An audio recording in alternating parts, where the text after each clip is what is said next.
ఆ సూపర్ 6 పథకాల్లో మొట్టమొదటిగా బీసీలకి రక్షణ చట్టం ఇస్తానని చెప్పి ఇచ్చిన మాట అది వాస్తవా కాదా?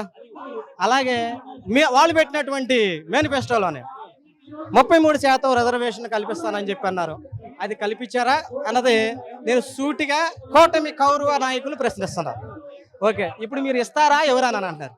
వాళ్ళు ఇవ్వలేదు కాబట్టే రామచంద్ర యాదవ్ గారు మరి గత నెలలో బీసీ సింహగర్జన అనే ఒక కార్యక్రమం పెట్టి మరి మన ఒక యుద్ధం, ఒక ధర్మదీక్ష అన్నారు. ఇది ధర్మదీక్ష కాదు, రాజకీయ కురుక్షేత్ర ధర్మ యుద్ధం. ఎందుకంటున్నానంటారా? మహాభారతంలో కౌరవుల దగ్గరికి అంటే పాండవులు పాలించుకోవడానికి ఒక 5 గ్రామాలు అడిగారు. 5 గ్రామాలు అడిగినప్పుడు కౌరవులు నిరాకరించినప్పుడు అక్కడ ఒక కురుక్షేత్ర సంగమనం జరిగింది శ్రీకృష్ణుడి సారథ్యంలో. అదేవిధంగా మరి బీసీల కోసం 5 అంశాలు పెట్టి అడిగారు ఆయన. అందులో 2-3 అంశాలు మీరు ఇస్తానన్నయ్యే. కొత్తగా చేర్చిన 2 అంశాలు ఏంటిది? కార్పొరేషన్ నిధులు విడుదల చేస్తానన్నారు, మీరు విడుదల చేయాల.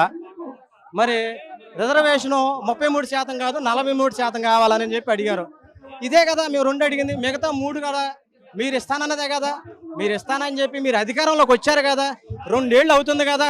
మరి 2 ఏళ్లలో మీకు రాజధాని ప్రాంతం మీద గుర్తొచ్చినటువంటి విషయాలు, రాజధాని విస్తరణ మీద గుర్తొస్తున్నటువంటి విషయాల్ని బీసీల కోసం ఎందుకు గుర్తు రావట్లేదు అని చెప్పి నేను సూటిగా ప్రశ్నిస్తున్నాను.